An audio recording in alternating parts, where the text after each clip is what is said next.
In today's video, I'm going to show you 7 deadly opening traps in the Queen's Gambit opening after d4, d5, and then c4. This is the Queen's Gambit, and White's idea is simple. He is temporarily giving up the pawn on c4 to fight for control of the center of the board. Now, one of Black's most common options is to take on c4, d takes c4. This is the Queen's Gambit accepted, but don't worry, we're going to cover that, c6, e6, and many other options in this video. Now, first of all, d takes c4 is the Queen's Gambit accepted, and now White has 2 main options, e3 and e4. Both of those moves free up the bishop on f1 to win back the pawn on c4. Now, my personal favorite move here is e4. It's very aggressive. You get the pawns on d4 and e4, and you do threaten bishop takes c4, but of course, Black can go b5, trying to hang on to the extra pawn. But don't worry, as White, this is where we go a4, challenging the base of Black's pawn chain on b5, and this is our first opening trap.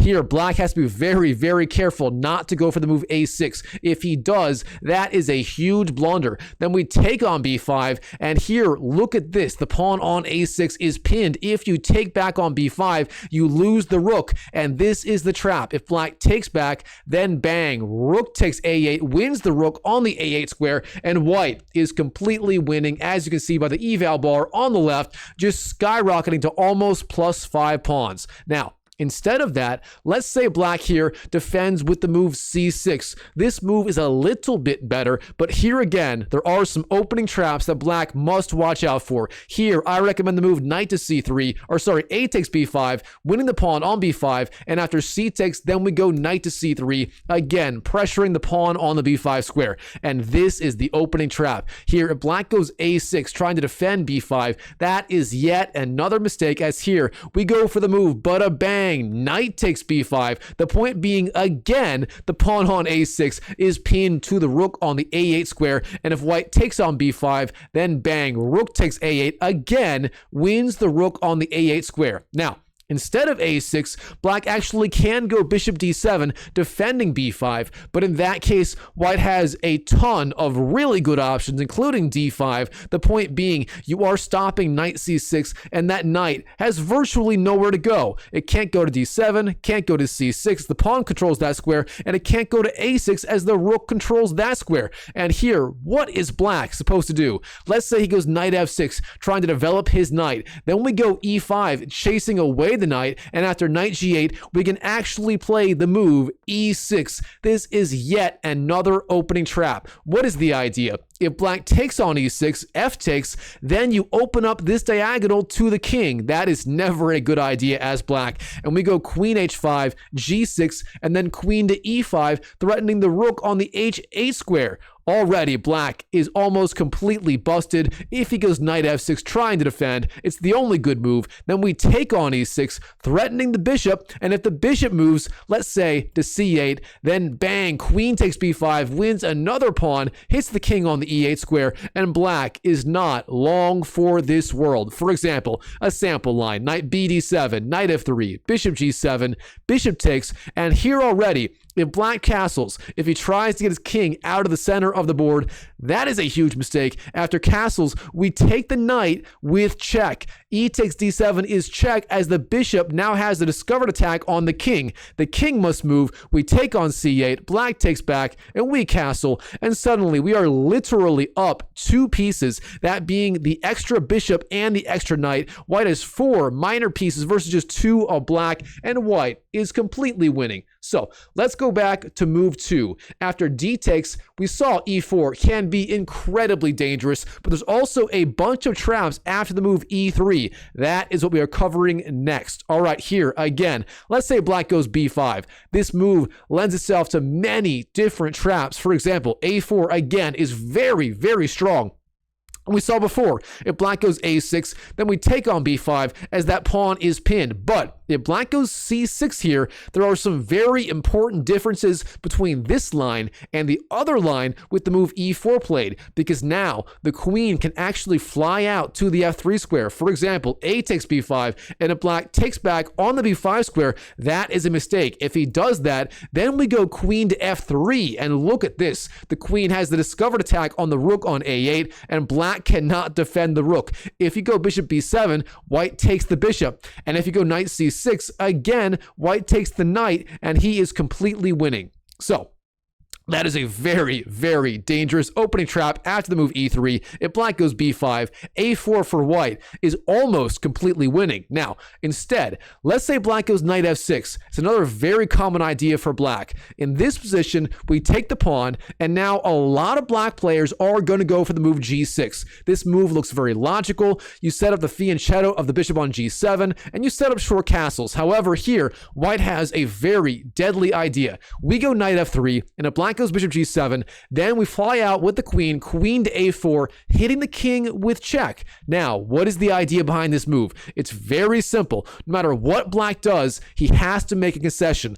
Let's say he goes bishop d7. In that case, the move is queen to b3. And look at this. We have the discovered attack, the fork on the pawn on b7 and the pawn on f7. This is our third opening trap. Instead of that, let's say he goes knight c6, trying to block the attack. In that case, the strong move for white is going to be knight to e5, and we are ganging up on that pin piece, and the white queen can always go back to b3 if it needs to in the future, and even bishop b5, again, ganging up on that knight is also possible. The main line continues, castles, then knight takes, b takes, and here, white can either take on c6 or castle or go knight c3, whatever he wants, and white has a great game. Now, instead of knight c6, let's say black goes queen d7.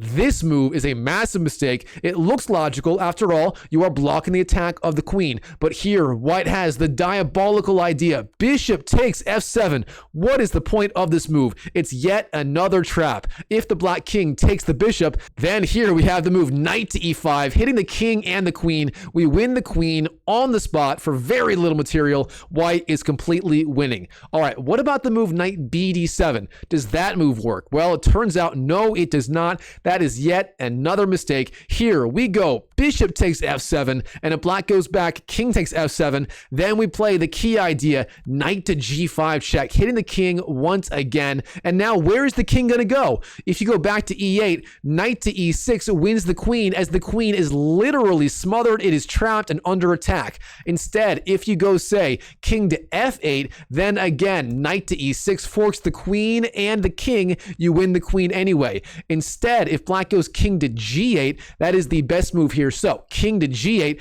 then we play the move queen to b3, hitting the king again with the queen on b3.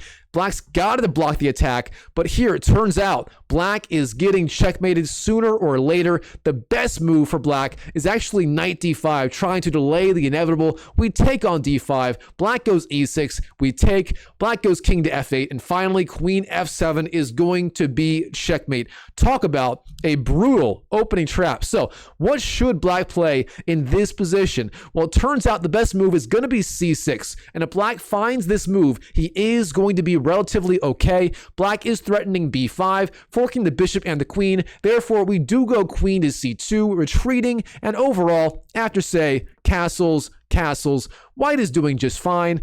It's not a big advantage, but overall, white is doing fine, and black is still under some pressure. So overall, if you play the move 6 queen to a4 check, you are laying a deadly trap. If black goes queen d7, bishop takes is deadly, knight d7, bishop takes is deadly. There are so many ways for white to just win on the spot in this position. And for example, even bishop g7 is up a queen b3, again, hitting f7 and the pawn on b7. So I highly recommend this move, queen to a4 in this position. Now, the queen's gambit after d4, d5, then c4. Let's say black plays the move c6. This is the Slav defense, and there are quite a few opening traps in this variation as well. Now here, white can go knight f3, knight f6, knight c3, and here, one of the most common ideas for black is going to be e6, the semi-Slav defense. Now here, white often goes bishop g5. It's a very aggressive move. You pin the knight on f6 to the queen on d8, and let's say black here goes knight b d7, the Cambridge Springs opening. It's a very solid choice, and there are a bunch of opening traps here. Now,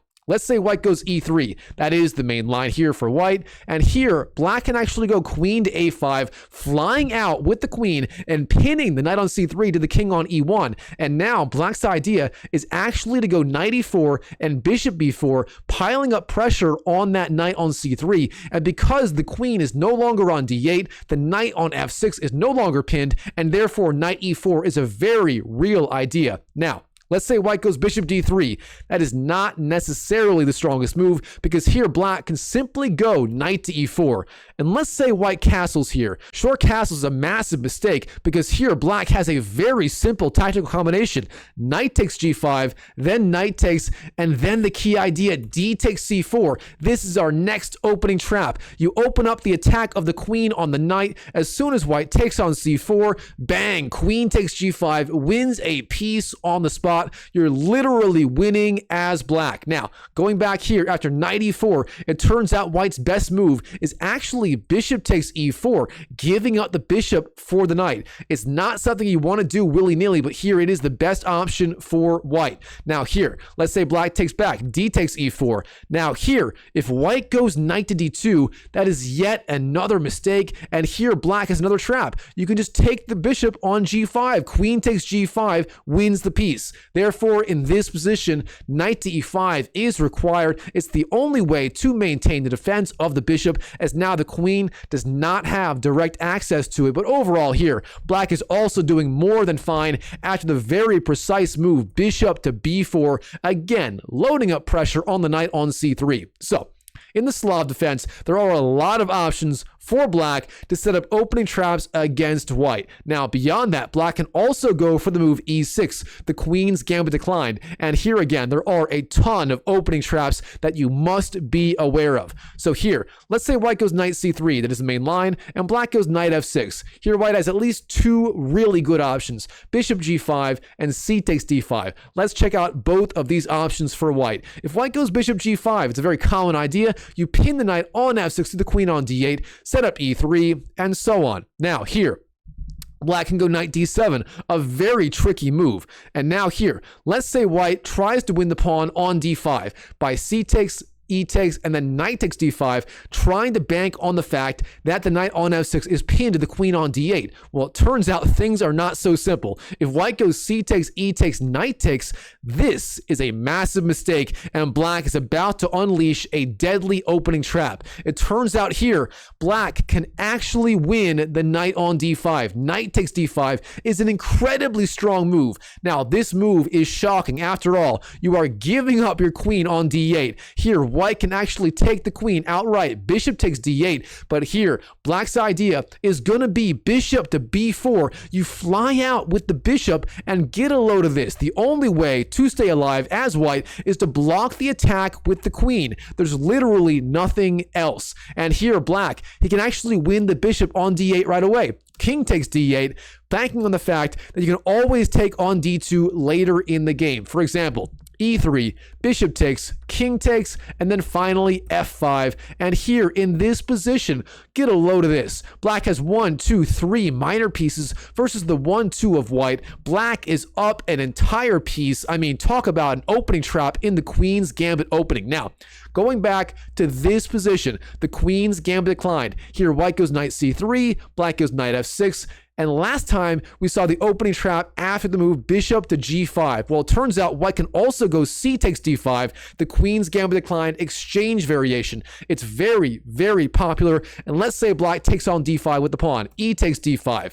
Now here, white normally goes bishop g5, pinning that knight on f6 to the queen on d8. So far, so good. Let's say black goes bishop e7, a solid move. White goes e3, black goes c6, and now white goes queen to c2. In this position, a lot of black players are going to go for the move knight to h5. The idea is you go knight h5, offering the trade of bishops, and white doesn't really have a good way to keep that bishop alive. If you go back, black takes it. If you go back this way, black takes it. And if you take on e7, black gets what he wants. He trades one pair of minor pieces. However, things are not so simple. Here, white has a deadly opening trap, and black just fell right into it. You take on e7, black takes back, and here, white can actually win the pawn on d5. Knight takes d5 is a brilliant move. The idea being you can't take on d5 as that pawn is pinned. It must stay there defending the bishop on c8. If you take on d5, c takes d5, that is yet another opening mistake. Here white takes the bishop. Queen takes c8, winning outright the bishop on c8. Now let's say black tries to block the attack. Queen to d8. Then you just go queen takes b7, or sorry, bishop to b5, hitting the king on e8. Black must block the attack, and then you take twice on c6. Bishop takes, b takes, queen takes c6, forking the king and the rook on the a8 square, and black is not long for this world. For example, king to f8, then you go knight f3, intending knight e5, or perhaps knight g5 later in the game. White can castle, and white is up material with an unbelievably good position. Now, instead of all this, way back on move 2, if black is in the mood for a fighting game, black can actually go for the move e5. It's a very, very impressive counter gambit, and white should have a small opening advantage, but only if he knows what he's doing. If he doesn't, he may walk into a brutal opening trap. Now, the main line continues. D takes c5, and then d4. This is the idea behind black's opening. Black gains some space in the center and gets very active play with his bishops. Now here, if white goes e3, this move makes a lot of sense. You pressure d4, if black takes on e3, you recapture with the bishop and so on, and white's doing okay. But it turns out white just walked into a brutal opening trap of black. Here, black can actually go bishop b4, hitting the king on the e1 square. Now, let's say white blocks the attack, bishop d2, then black takes on e3, d takes e3, and this is where things get absolutely brutal from white's perspective. He walked right into black's opening trap. Let's say white takes on b4, bishop takes b4. This is a huge mistake because here, black simply goes for the move he takes f2, and look at this. If you take the pawn on f2, king takes f2, then black takes the queen on d1, queen takes d1, and black is up the queen. Now, instead of that, let's say you go for the move king to fe2. In this position, black can actually take on g1, but he's not going to take and promote to a queen. Instead, you take and promote to a knight.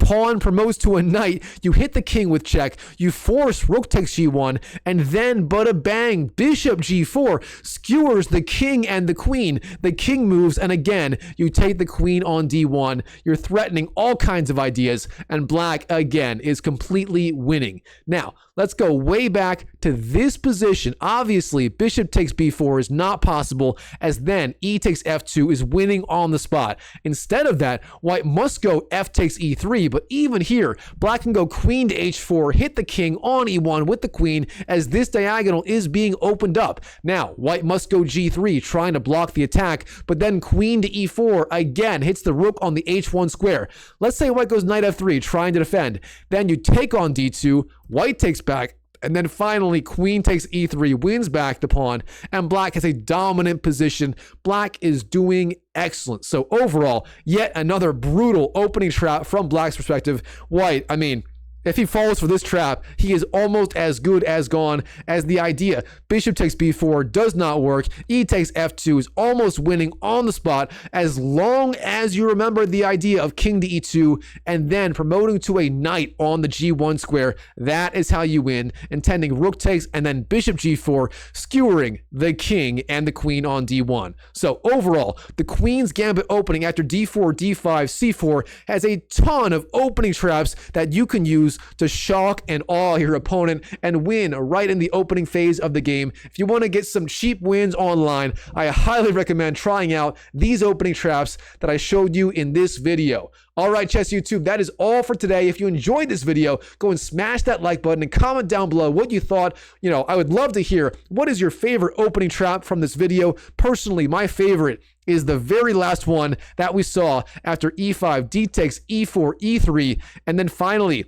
black lays the trap with the move bishop b4, bishop d2, d takes, and if white takes, e takes f2, intending f takes g1, promoting to a knight. That is my personal favorite trap of this video. But by all means, let me know your favorite trap in the comment section below. I would love to hear from you guys. And subscribe to the channel if you haven't already, and I'll see you in the next video.